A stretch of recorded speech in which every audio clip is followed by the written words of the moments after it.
How you doing, team? Another week, another episode. It's Wednesday, or if you're listening to this on the Patreon, it's Tuesday, because they get it earlier than you, because they're on the Patreon. Anyway, just a cough there to remind us all that we're still in a global pandemic. In case anyone thinks we're safe, fuck's sake. I sit for a good 30 minutes post-recording, pre-recording even, fuck's sake, and get all the notes done, get the images loaded up for the videos. Not once do you have a tickly cough, not once do I stutter, not once am I thinking about how loud I swallow. That's what she said. And then, as soon as we start recording, we fucking cough like we're dying, like we're grasping for an asthma inhaler. Apologies, this will pass, I hope, or I'll fucking die live on air. I mean, somebody would have to come in, finish it, edit the video, upload it to YouTube for you to be able to see that, but maybe that's something we'll do, in like a memoir.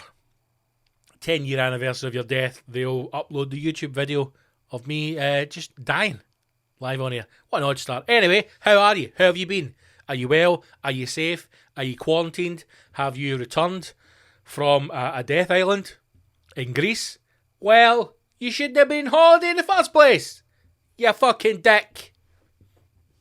Cunts have lost their house, their savings, their family members, and you're out in fucking Zante. Eh? Who wants to go to Zante anyway? Nobody. There is a very simple rule in life. If the tour operator, Club 18 to 30, offer excursions to that place, you don't go there on holiday. And Zante is one of them.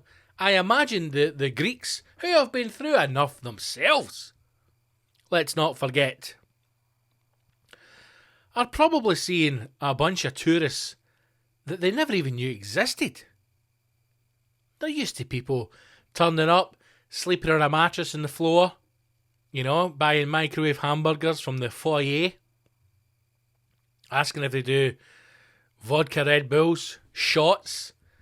And now, because people can't fucking travel anywhere, it's everywhere's locked down, so they're maybe going, why don't we vacation in Zante this summer, this winter, just now, whatever the fucking time it is. I've never heard of Zante. It's where all the young people go, but it's currently open, able to travel. People at the hotel bar, who have got land, who have got status, find themselves mixing with the riffraff.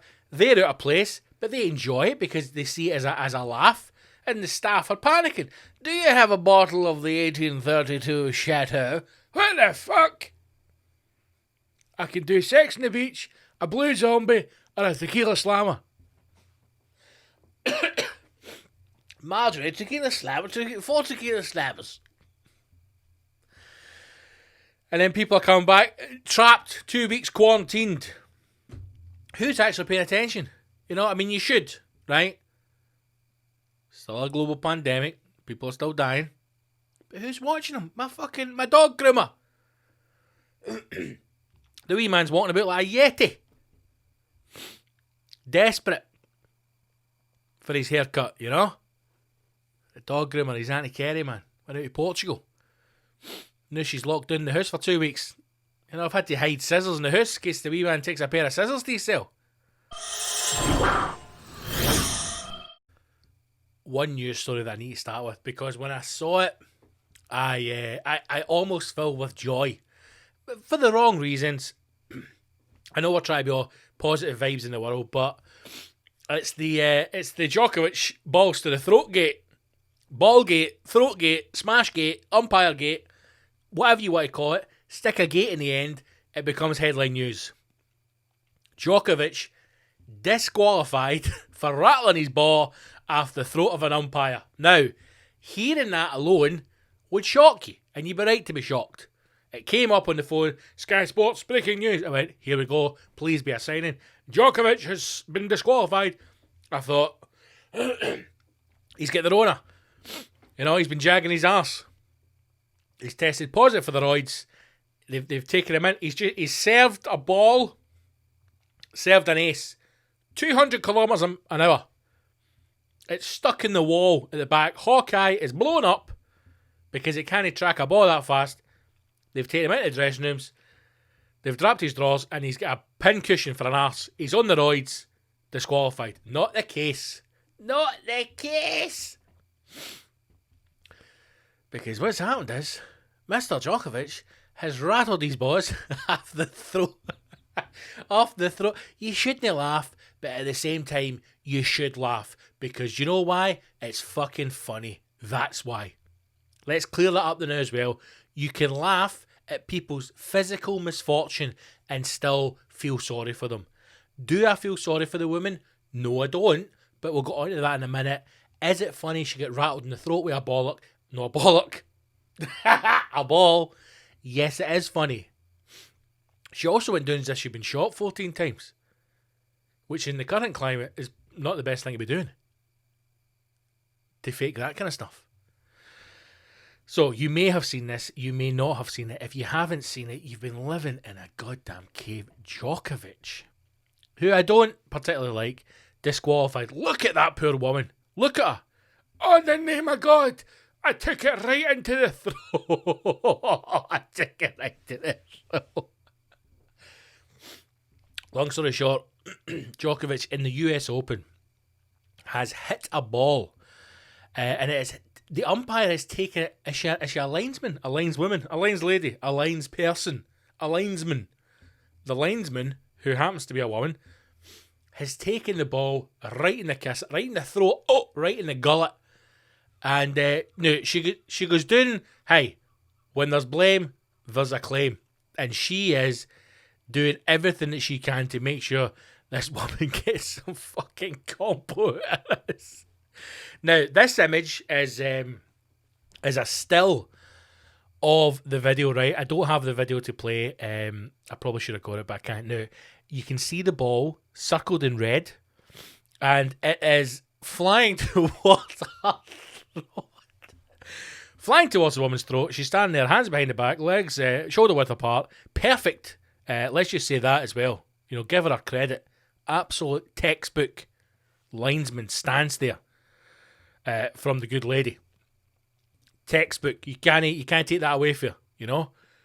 Legs shoulder width apart, hands behind the back, concentrating, ready to go, waiting for the next point to happen, and then out of the blue, bang!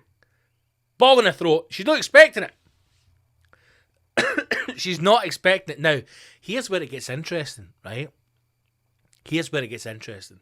On two fronts. Now, let me say, first of all, Djokovic, I'm not a fan of him.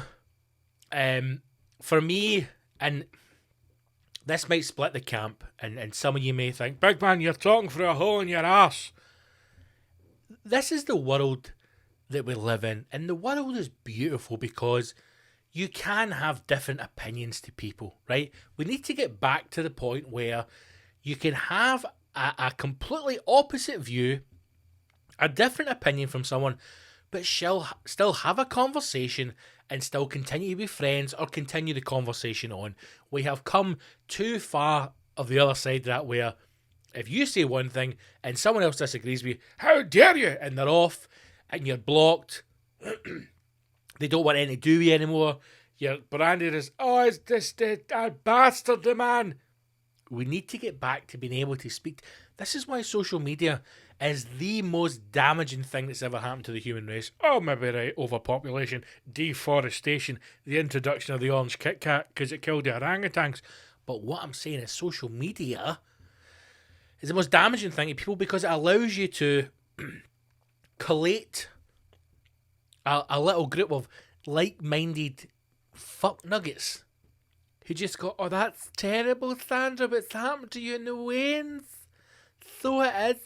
I went into this place and they charged me, oh my God. And you just have the exact same people who have the same views as you and you see the same shit every day. Instead of having opposites of opinion. Now, how I've gone off on that tangent, I don't know, but let's bring it back into Djokovic. So, not a fan. And I class him in the same camp as Messi, who I'm also not a fan of. Oh, dear God, I can hear you turning off now. For me, he's not the GOAT. He's a very naughty boy. Djokovic and Messi are in the same category of sportsmen, and let me explain to you, both of them are so incredibly talented, naturally gifted at their sport, that for me, watching them, there is no theatre. There's no drama. Both of them, Djokovic and Messi. You watch Djokovic play tennis, it is robotic. Robotic. You sometimes watch him play tennis, you could be watching CGI. I could be watching a heavily orchestrated training video. Right? You watch Messi playing football, the same thing. I could be watching CGI. You know, there is no emotion in them. There's no real drama. Now, yes, you can argue the points they play, the goals they'll score. My God, it's dramatic. But what I mean is, I feel as if there's no soul in them. You know, there's no fire. Right? So that's why I'm not a fan of Djokovic. So when it came out being disqualified, I thought, lovely jubbly, I'll look into this, and then to find out that he's rattled a ball off somebody's throat, even better. Now, the plot does thicken. Because previously, Djokovic apparently has a history for this, which I didn't know. I didn't know there was such skullduggery going on in the world of tennis. Now, it seems as though the rules of tennis are very... what's the word? Very innuendo heavy. And one of the rules of tennis is that you must be in control of your balls at all time. That's what she said. Now, that stands for all of us in any walk of life.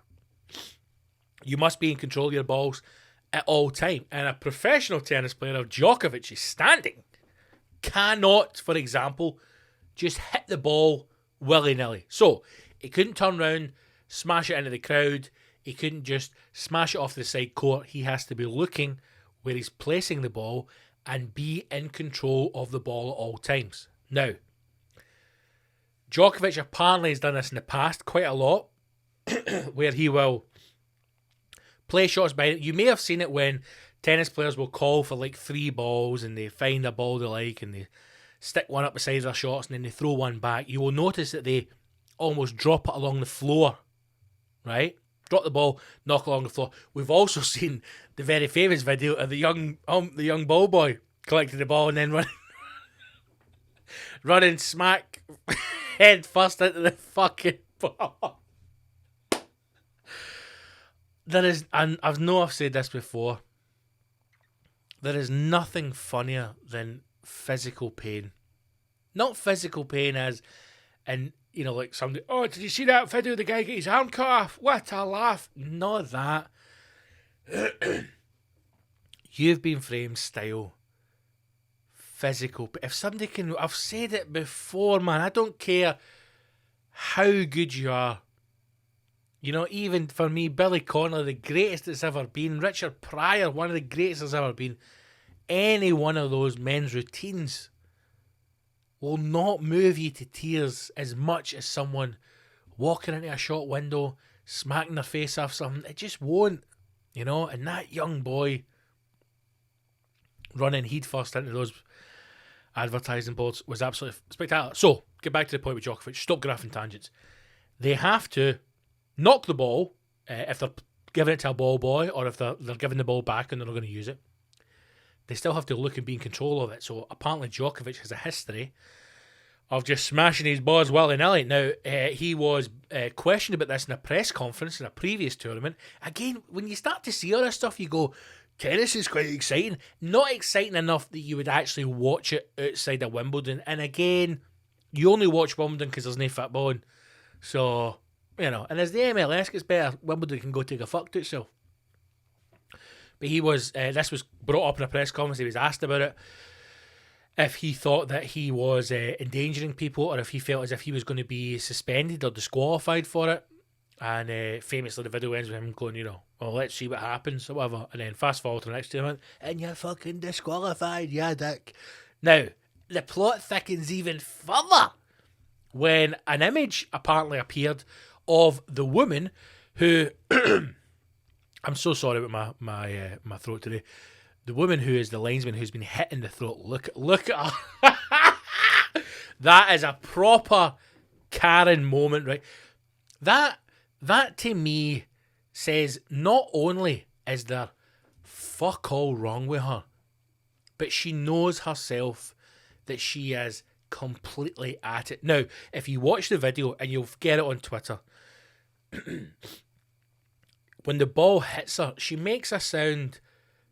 It's like a fake shock. Like, you know that way when you're almost dummy fighting and you want to pretend that you're hurt, so you kind of go, oh, like, or you're scared. That's the kind of noise. The ball hits her throat, right? The ball hits her throat. I mean, of all of all the places you can get hit, your bollocks obviously is the one you don't want. There's a couple of good videos on YouTube of tennis umpires getting smacked in the nuts with the ball, right? Some of them are beautiful, man. There's one when the guy plays this beautiful backhand in the court, and it must hit his balls at about 40 miles an hour, but it just goes, it just, his balls absorb the impact, and then the ball just falls straight. But to get hit in the throat, if you've ever been hit in the throat, it's a shock. It's a shock to the system. You know? It's like, shaklack it. You don't know how, you can't defend that, right? You're coughing, your defences are doing, you're immediately going to attack because you don't know where that's came from. Can you imagine? Now, once a bee, I think it was a bee, it could have been a wasp, but the weight of it felt like a bee. A bee flew into my forehead once at full pelt, and I tell you what, man, you know, I was feeling that for days. That shocked me. You took me at my stride. I think on impact I went, "You couldn't," and I didn't know what was happening. I didn't know if somebody had thrown something at me. You know, I was disorientated. I was like, "I'm under attack. Should be run." I didn't know what was going on. It was a bee. It's a bee, right? Don't know if the bee died. I'd imagine so. He'd butt at full flight. So, for a ball to catch you full force in the gullet, right in the windpipe, it's going to be a far bigger reaction, surely, than what was played out live from the woman going down. It's a kind of, and then she starts to go down against the wall very slowly, again as if she's been shot. And then Djokovic obviously starts to realise exactly what's happened, and he panics. Let me get that first image, right? So this is the fucking woman. This is the woman on the gun.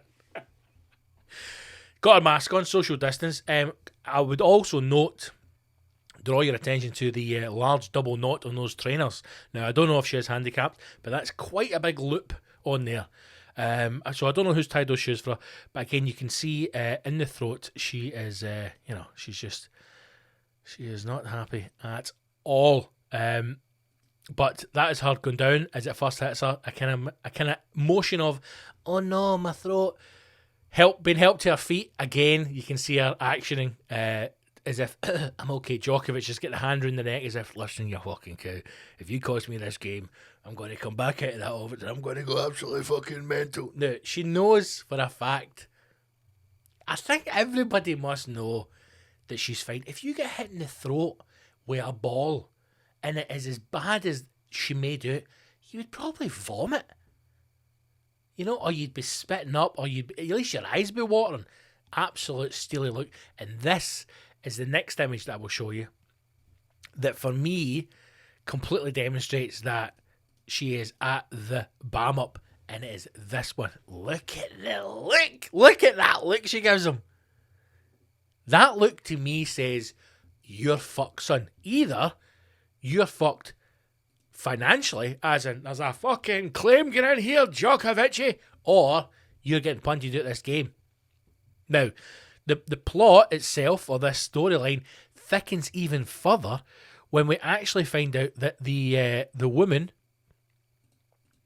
who is the umpire, wait till I find it. I've got too many goddamn pictures here. Oh, I can't find it now. No, I can't find it. Sorry, Tim, I can't find it. There's actually a picture of her at Wimbledon as a fan. She's in the gantry watching the game.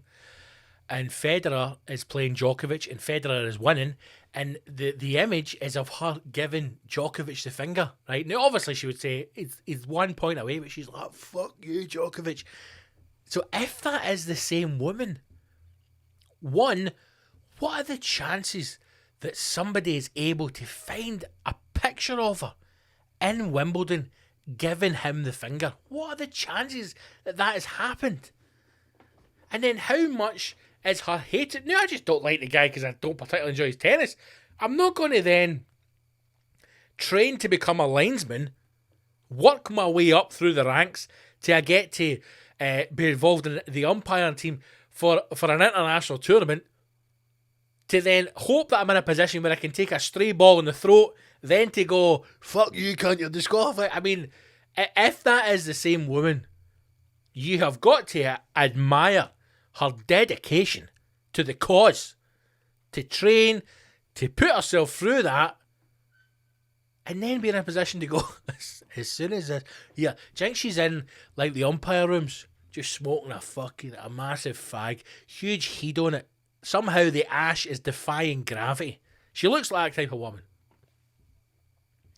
Pint of heavy, smokes a fag to the beef. Just sitting in that umpire's room, constant never see her light a cigarette, but there's just a constant fag on the go. I tell you something, man, see that Djokovic with his stray balls, I've fucking had enough of it. If my name gets pulled out of that hat for that US Open, I tell you something, see if any one of they boys come near me, I'm fucking putting my windpipe behind it. I'm going down and the cunts get off. The cunts get off. I like to think that is a dedication to the cause. I do like to think that. But who knows? I mean, that is just a beautiful image, isn't it?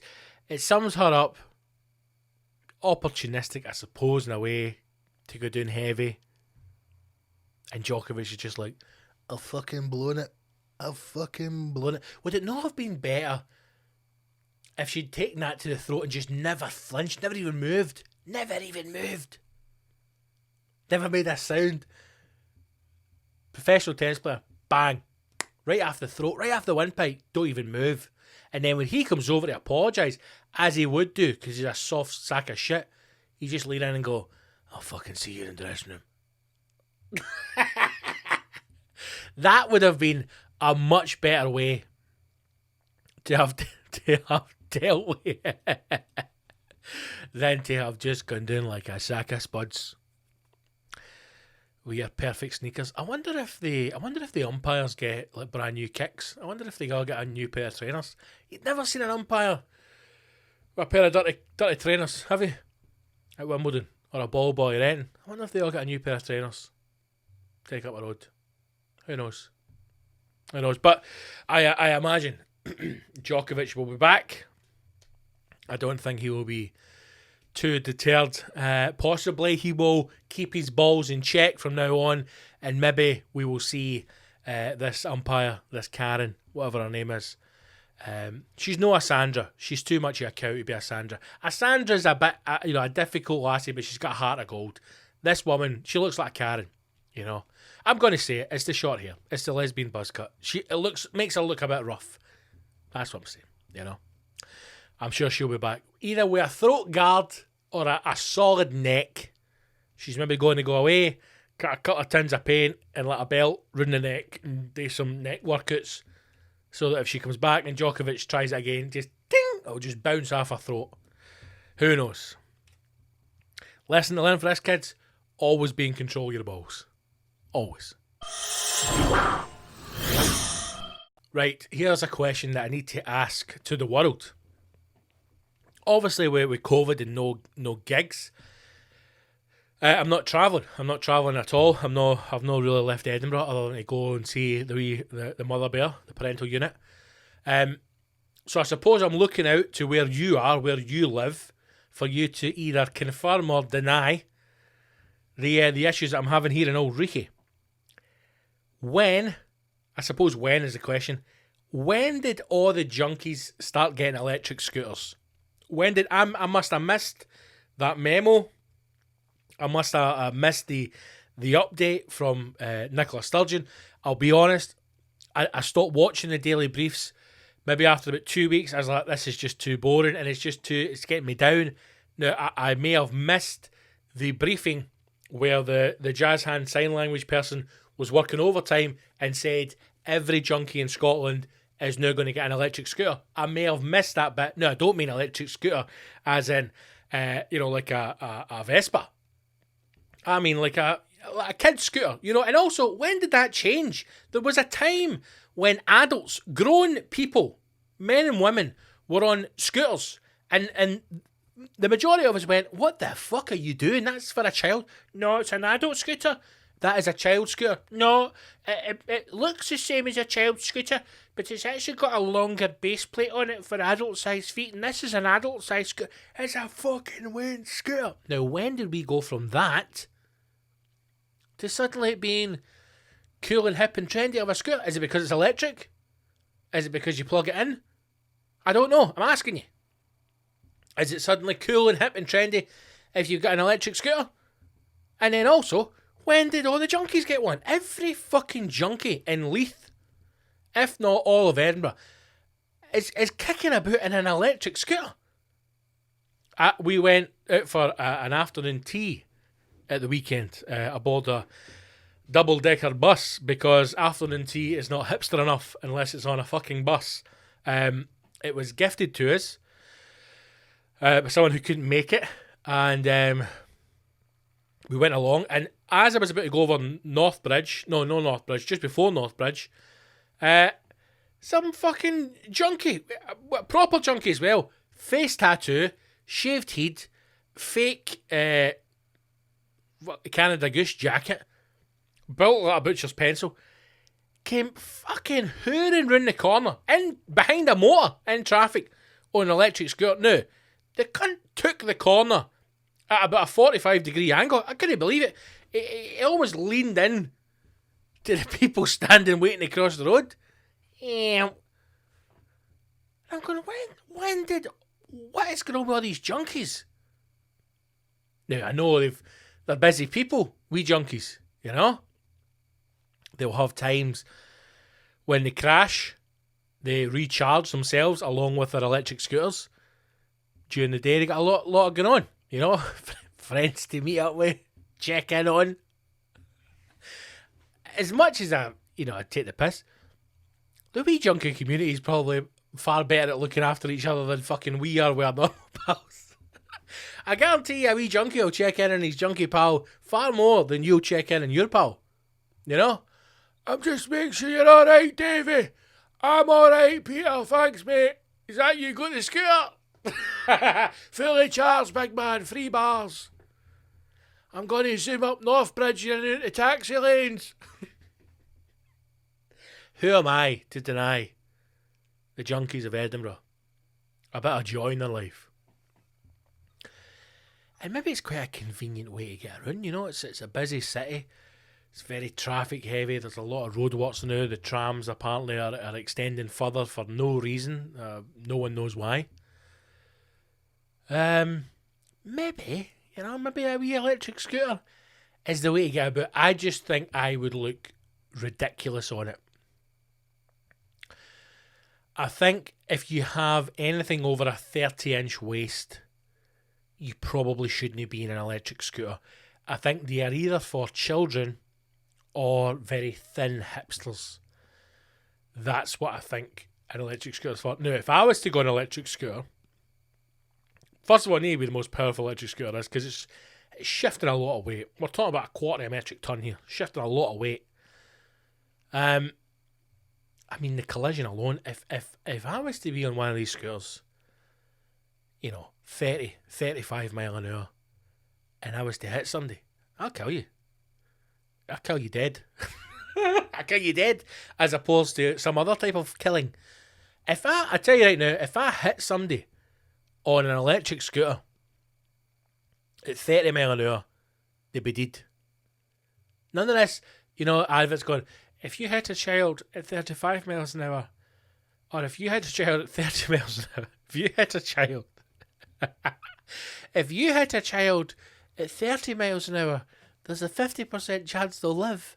But if you hit a child at 40 miles an hour, he's fucking bad breed. His brother's moving into his room. That should have been, that should have been the advert.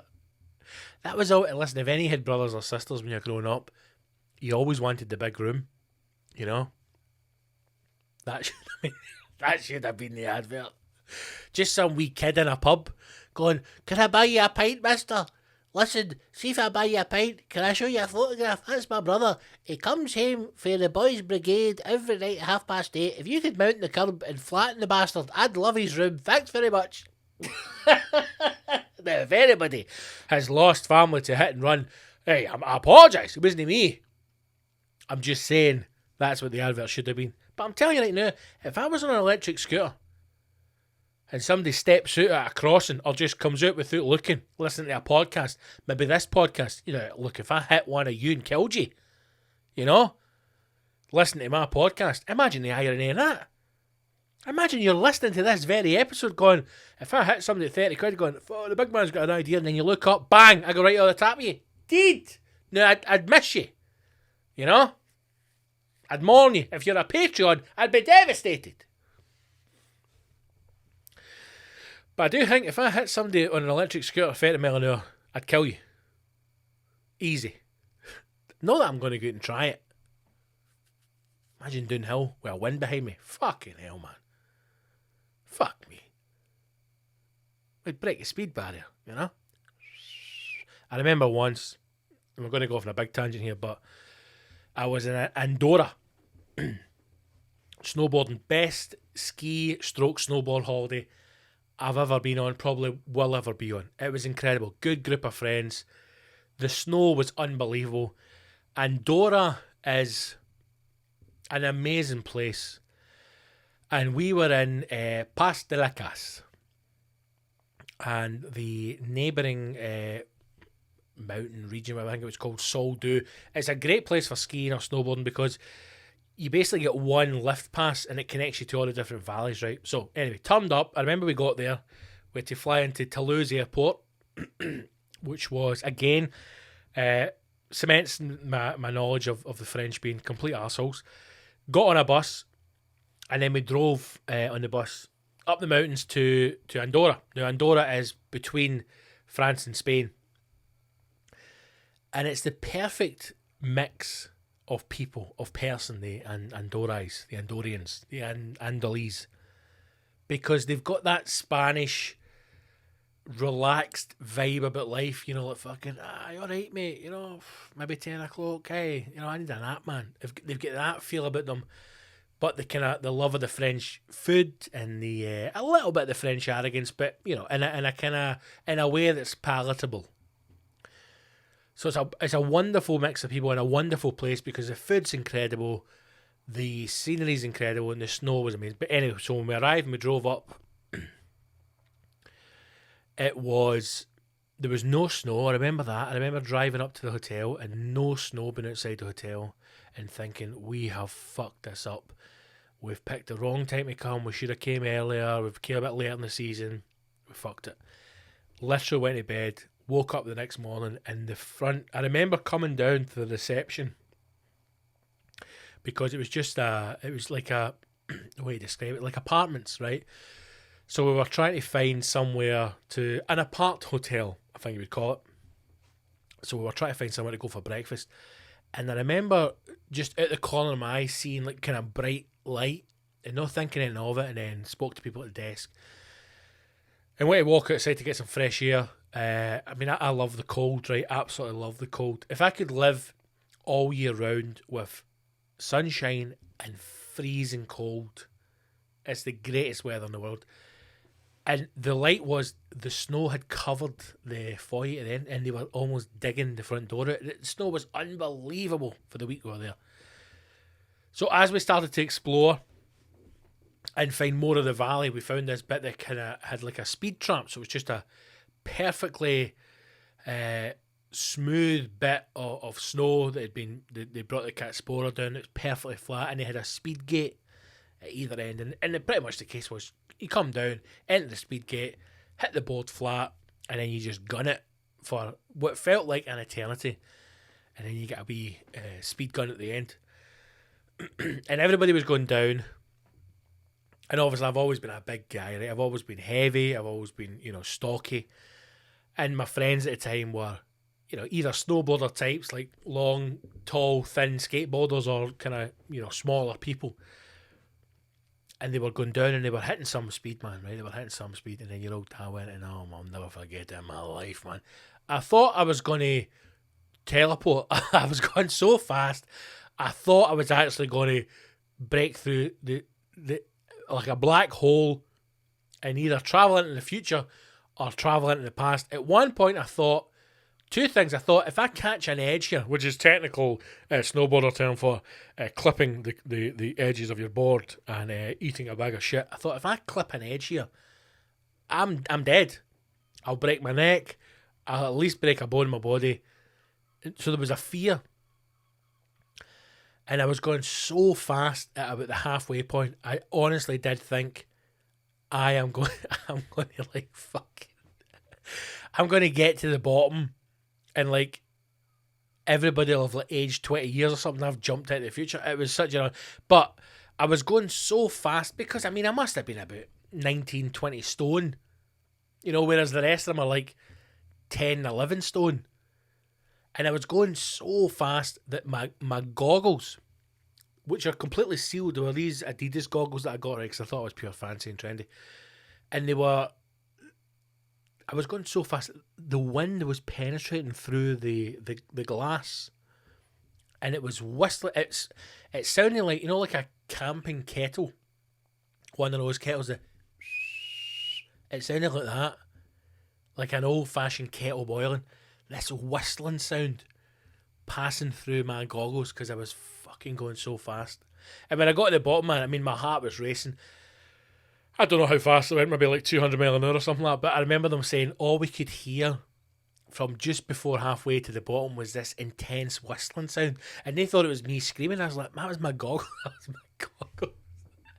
I says, that was my goggles, man. And the guy who was like controlling the speed gate, I remember saying, I was like, mate, you hear that whistling? He went, yeah. He says, if you didn't have the goggles on, the pressure of the air in your eyes probably would have forced like your eye back. It would have damaged your eye. And I thought, oh, I'm a fucking bullet, mate. I'm a bullet. Amazingly, what a holiday, man. Brilliant holiday. I need to get back snowboarding sometime soon. I've not been on a board in fucking years, man. But it's like riding a bike, never lose you. Never leaves you.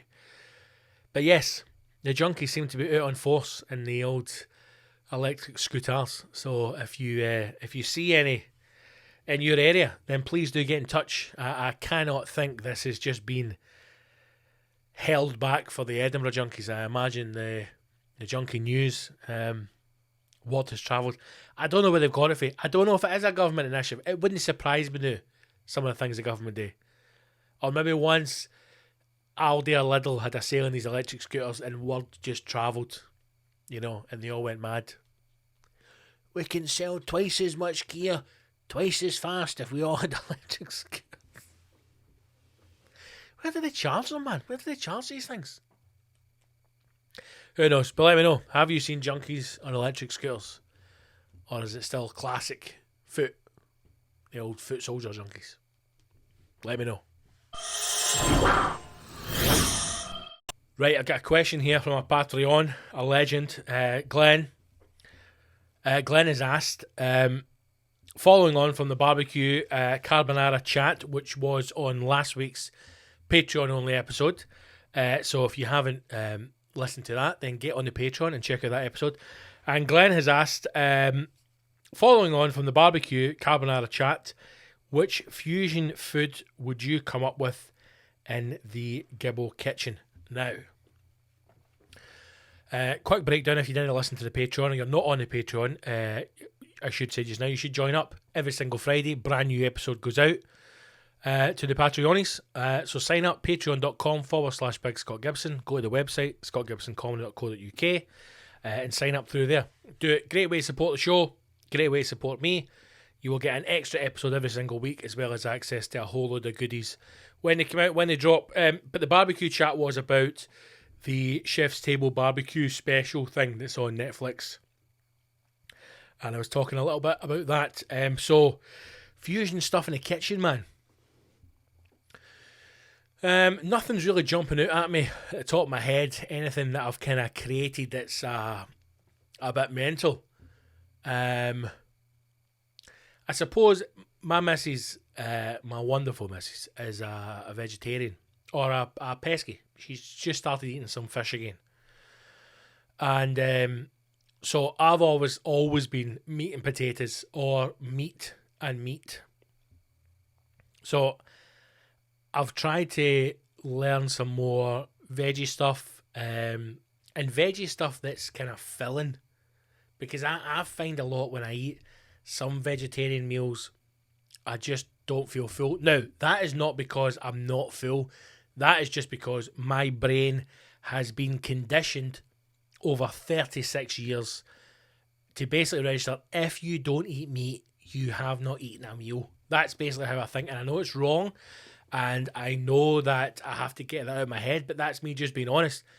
I could eat 10 courses of the most intricate, beautiful vegetarian food there is. I could go to the best vegetarian restaurant in Scotland, have some of the most beautiful vegetarian meals there is, and I will leave that restaurant and go, where can we get some chicken? Because until I have had meat protein, I don't think I've had a dinner.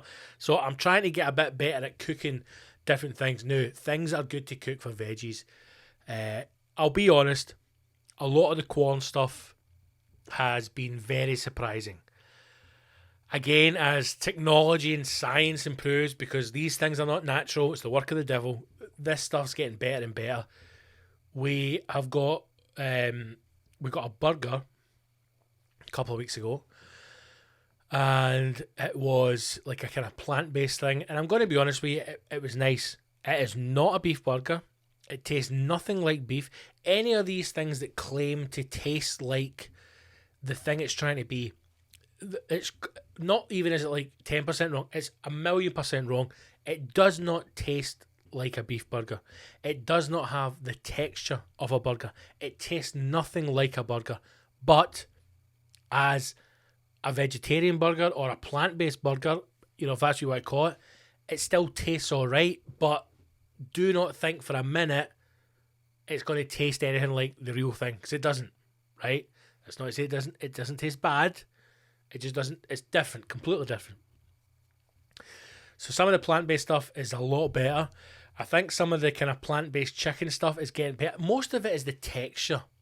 That's what it is. You get the seitan stuff, which is good for certain dishes, and some of the corn things, and there's a company called Oomph, which makes some alright stuff. So things we'll try and do is we make a cottage pie, but I started to make that with a little bit of corn mince and some pure lentils in a kind of tomato sauce with carrot and aubergines and different things, put courgettes in it just to beef it up, and then obviously your mashed potatoes on top. But there's loads of different things you can do. I give you one tip. I'm trying to think of anything that I've done that's kind of classed as fusion, and I can't really think of it off the top of my head. I know that we had Vietnamese fries in a place called Harmonium, which is a vegan restaurant in Edinburgh, which again does very nice vegan burgers and very nice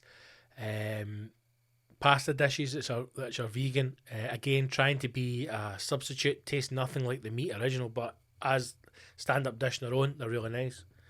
But in there we had these Vietnamese fries, and one of my favourite place in Glasgow is a place called Scran in Denniston, and they made what are they called now? Halloumi fries.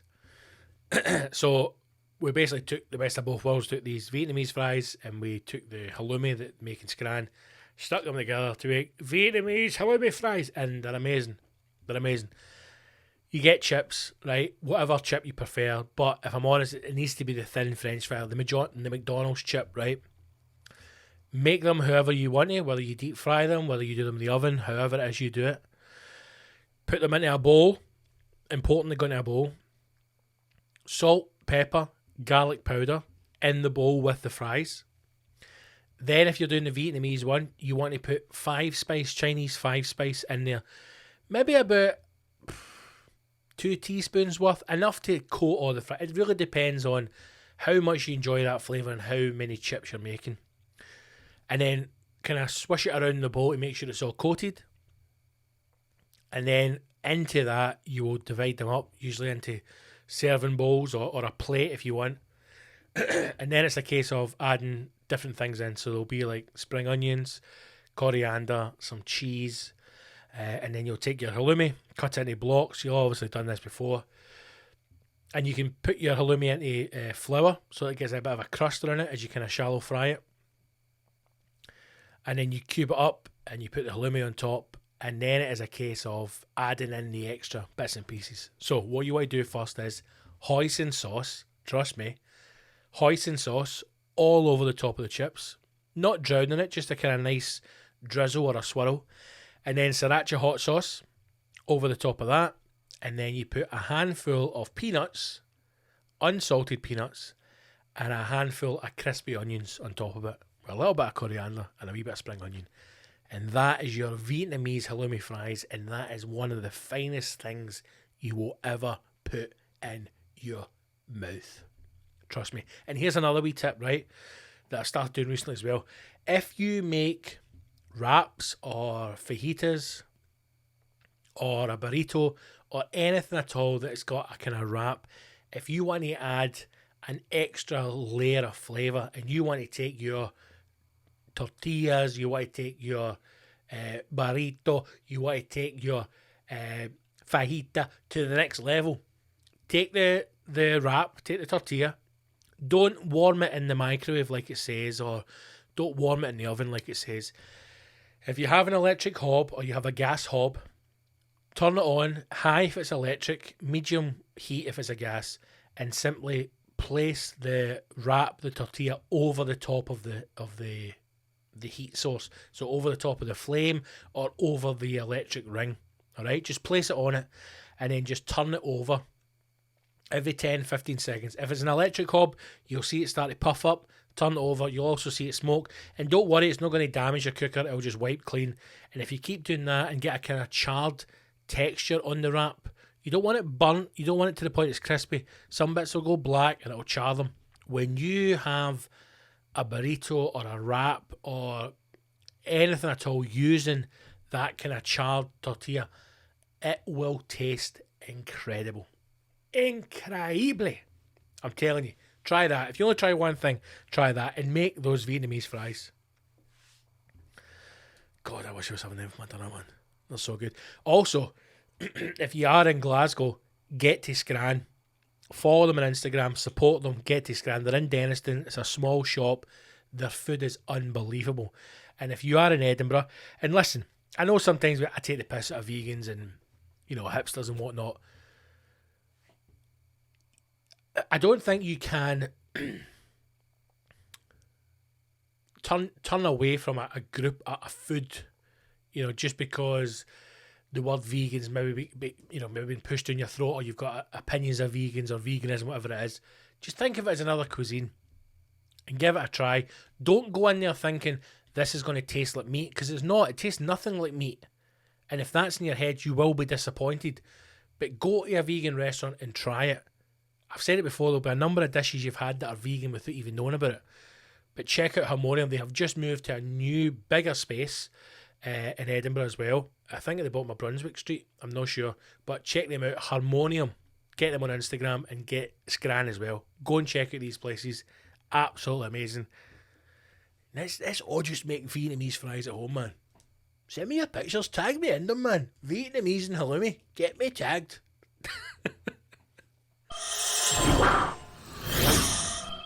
Glenn, thank you very much for your question, mate. Right, I am conscious that we are quickly approaching the end of an episode. It's been a good episode. Thanks for listening. Hope you enjoyed it. Listen, get in touch, man. Give me your questions. Give me your topics. Let me know if you've enjoyed it. And also, if you do enjoy the podcast, if you can, please join the Patreon. Subscribe to the Patreon. Get the extra episodes. If you can't, share the podcast. Share it on your social medias. Let's grow the numbers. Let's get people listening. Right. I've got another 2 news stories that I was going to cover, but we'll save them for the Patreon episode because this was sent to me today by the legend that is Robert Gillon, and it's just spectacular. If you've ever seen me do certain stand-up routines, you will know that I enjoy a good shite story as much as the next man, and this shite story is absolutely bloody spectacular. Now, I'm just going to read the headline. I'm just going to read the headline to you, right? And then we'll take it from there. Now, all I know is the headline. I have read no more. We are discovering these news items together, and that's the way I like it. So here we go. The headline reads, Lou what? Question mark. Lou what? I hear you cry. Let's read on. Iceland supermarket closed after Ayrshire mum finds human poo in store freezer. Human poo! First of all, how does she know it's human poo? I don't know. We shall read on. In Iceland as well. Now, the thing is, you often hear stories about things being left in freezers at supermarket. A human shit, is it uncommon? Probably not. Is it shocking? Yes, it's shocking. But when we discover it's Ayrshire, suddenly the shock is removed from it. A mother... Why does it say she's a mother? Oh, mum's going to Iceland. It's a woman has found a shite in a freezer in Iceland in Ayrshire. That's no news, right? That wouldn't even make page 10 of the Ayrshire Gazette. They're going to be sitting in the office going, hold on, Elastic Gaffer, I've got another shite in a freezer story. Listen, this is the 15th one this weekend. Is it you that's going to be shite in freezers? Let me read on. Where is the picture? Here it is. So, Princess Fiona, Lynn McCabe is this lady here. Although she does look like Princess Fiona. Lynn McCabe, 35. Aye, right. Horrified when she made the discovery in the Iceland in Ayrshire. What is Princess Fiona doing in Ayrshire? Maybe it is the Shire. Maybe it all suddenly makes sense. Let's read on. An Iceland supermarket store forced to close. Forced to close. Iceland and Ayrshire, which is probably the only source of nutrition those people have, and they've been forced to close. Why? Because there's a shite in the freezer. Do you think anybody cares? No, it's also in the freezer. Pick it up. Throw it out.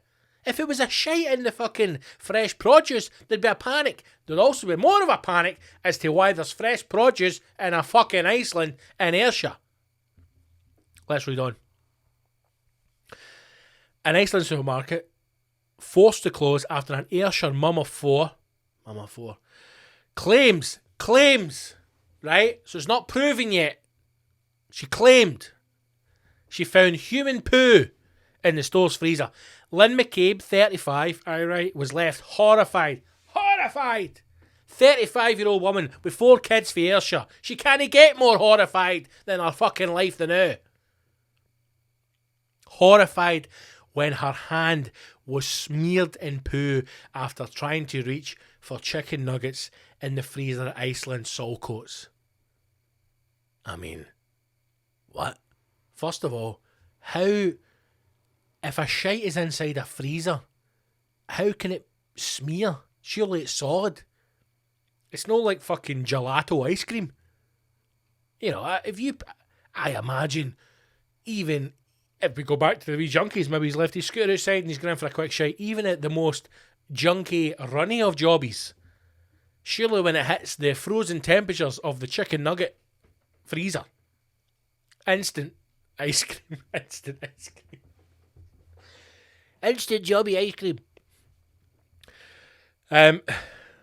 The mum from Kilwinning, I mean, the story just gets better. We're hitting all the fucking hotspots here. The mum from Kilwinning realised there was human faeces on the packaging when she actually accidentally touched her nose. She accidentally touched her nose. I touch my nose about 50 times a minute. So let me get this right. She's gone in the freezer. Now, she's had to open up the top. She's opened up. She's been going along. She said to herself, Franco Jr. loves chicken nuggets. She's a good mother. She's there to find nourishment for her children. She says, there's the fucking chicken nuggets right there. 60 for a pound. That'll do me. She opens up the chest freezer. She goes inside. In the process, somehow smearing frozen human shite on her hand. Lifting out the nuggies. Putting the nuggies in the trolley. And then wiping her nose. And only then does she realise, I'll get fucking shite in my nose. Disgusted, Miss McCabe said the smell was awful. Would frozen shite still smell? Now, obviously, I'm reading this as a news item from a horrific, shitey newspaper, right? Clearly this has been made up. Clearly I'm not believing it. I'm just going outside of the realms of what this item is and saying, would a frozen shite smell? I don't know. Am I going to finish this podcast, take a shite in a Tupperware box, put it in my freezer, leave it overnight, smell it in the morning? I don't know. Who knows what the future holds? Maybe you'll do that and report back. At first I didn't know where it was coming from, but then I realised I was disgusted and just glad my little girl hadn't touched it first. I don't think your kid would have cared. It's probably the most exciting thing that may have happened to your child. She may have had a new friend or a toy. She may have kept it quiet and took the shite home, defrosted it, and then it's her best pal. Who knows? Repulsed! Lynn McCabe quickly told staff what had happened and said she was taken aback by the reaction and their goodwill gesture. What did they do, Lynn? Did they give you free nuggies? Was this a ploy all along to get free nuggies? We're going to get in here, Hen, right? And I'm going to empty one of your nappies in the freezer and then see when Mum pulls the nuggies out. I'm going to wipe some of your shite on my nose. That's disgusting, Mum. Play along, right? We're going to get free nuggies. She added, at first they laughed. Of course they did, Lynn. And then one was kind of heaving, saying it was disgusting. They let me use the staff room to clean my hands.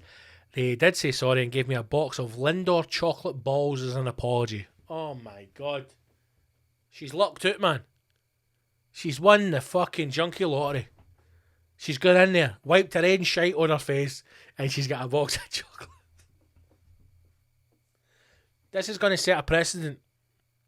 This is going to set a precedent for every scumbag in the country walking into an Iceland, reaching inside a freezer, wiping their own shite in their face, and then getting an item for free. That's what you've done, Lynn McCabe. You have not reported news to the world. You've effectively found a loophole in Iceland's terms and conditions. If you walk into an Iceland, open up a freezer, rub human shit in your own face, you will get a free box of Lindt chocolates. I tell you, it'll bankrupt them come Valentine's Day. Bankrupt them. Lynn McCabe, 35. Question mark. Then went on to say, I mean, come on, I'm covered in poo and they gave me chocolate balls to say sorry. Oh, Lynn. Lynn claims that staff blamed an elderly woman who had been in the store earlier in the day for the mishap and said they would need to take a look at the receipt and the CCTV to find out what had happened. She said staff told her the woman was unwell and asked to use the toilet. The staff obviously refused because it's Iceland and they're bastards. Lynn told the local paper they said she made a right mess and they had to clean it up. I was a bit shocked that they hadn't closed the shop. Why would they close the shop, Lynn? It's a fucking Iceland. Why would Iceland close the shop because somebody took a shit in it? That is a daily occurrence. If you ever see an advert for a job in Iceland, it is customer service skills preferable, stacking history preferable, ability to clean up human shite on a daily basis. Lynn McCabe, 35, question mark, went on to say, surely if they knew there had been an accident, they would have checked the place thoroughly. Again, Lynn, you would think that, but this isn't Harrods, right, or the Ivy. It's Iceland and fucking Ayrshire. Saltcoats, okay? Do you think the people of Saltcoats, Iceland, have got time to be getting up and doing every freezer looking for shite every 5 minutes? They'd never get any work done, Lynn. There'd never be out of freezers looking for shite in Saltcoats, Iceland. Lynn McCabe 35 question mark. Further went on to say, who knows what kind of germs that person had, and it was just lying there for hours before it was cleaned. Again, Lynn, in your own words, lying for hours, which would make me question, how can a frozen shite that's been lying for hours still be smeared onto a hand and a face? On cross-examination, Lynn, your story would fall apart quite quickly, hen. I think you should have taken your chocolates and left and said fuck all about it. After leaving the store, Lynn contacted the Iceland Customer Service Department to complain. I would love to have taken that call. She received a call back immediately for the area manager, who said he had not been made aware of the situation. He says, listen, Lynn, people shite in that shop every fucking day, hen. Unless the shite was a funny colour, or had a flag in it, or a ranger scarf, I can't fucking get involved, hen. Lynn added he offered me £20 and a bottle of wine. In the name of God, Lynn, 20 quid, a bottle of wine and a box of chocolates. There hasn't been a man in your life that's fucking spoilt you that much. All these years. Hoping that the Wayne's father would show you some kind of love, and all you had to do was get in Iceland, rub shite in your face, and fucking your dreams have come true. Lynn McCabe 35 question mark. Following on to say, why the hell would I want to go back into the shop to get the nuggies, Lynn? It's a vicious cycle, Lynn. To get the nuggies. For God's sake. Iceland said they are now aware of the situation. A spokesman for Iceland says, whilst we are unable to comment on the specific circumstances leading to the soft shite discovered inside the freezer, an incident of this nature does take place often in our shops, as the majority of our customers are fucking scumbags. Not an official statement, just one that I have made up. Right, thank you very much to Robert Gillen, who brought that beautiful little ditty to our knowledge. Lynn, good luck. I hope you enjoy your chocolates. I hope you took the wine and the voucher. And I hope your next visit to Iceland is less stressful and dramatic. Right, team, that is us all over for another episode. Thank you for listening. Episode 45 of The Scott Gibson Show. If you do enjoy it, please do consider becoming a Patreon. Let's grow those numbers. Extra episode every single Friday for the Patreonies.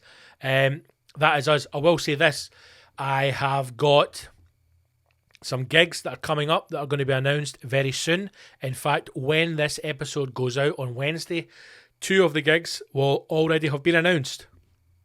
So I can tell you just now, I am going to be, go get the website up, Scotty boy, just so you know the dates.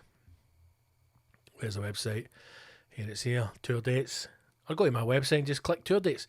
Right, September the 20th at the Classic Grand is sold out. October the 3rd, hashtag show live episode recording is sold out. I'm going to be back at the Classic Grand on October 25th, which is another Sunday session. It'll be me doing another solo show. So if you missed out on the September the 20th gig, get along to that one. October 25th, Classic Grand. Tickets are on sale now. Grab them. And then November 6th, this is going to be an amazing gig. I'm going to be back in Paisley. I have not been in Paisley for 18 months. I'm going to be in Paisley at the Bungalow, right? A venue that's been taken over recently. Very much looking forward to it. Spoke to the guys the other day to organise this. Very excited by it. The Bungalow in Paisley now is a rock club. It looks cool as fuck. And there's only 60 tickets because of social distancing and because it's quite a small venue. So that is going to be an amazing gig. November the 6th. Bungalow in Paisley. Tickets are on sale as well. Only 60 tickets for that one. So if you're in or near Paisley November the 6th, please do come along. So those 2 gigs again that are on sale now and available to buy. November 25th, Classic Grand in Glasgow, and November 6th, the Bungalow in Paisley. More gigs are coming. Edinburgh date coming soon. I'm hopefully doing one up north in Scotland. And there's another date that I can't say yet because it's all getting confirmed. But there's dates coming. So get on the website, scottgibsoncomedy.co.uk. All the links are there. But those 2 gigs, once again, November 25th, back at the Classic Grand in Glasgow, and November 6th, the Bungalow in Paisley. Get your tickets, and I will hopefully see you in the battlefield very soon. Thank you for listening. I hope you enjoyed it. Take care of yourselves. And I'll speak to you on Wednesday or Friday if you're on the Patreon. And if not, I will speak to you again next week. Take care, team. Stay safe. All the best. Wash your hands and your arsehole. I'll see you in a battlefield soon. Onwards.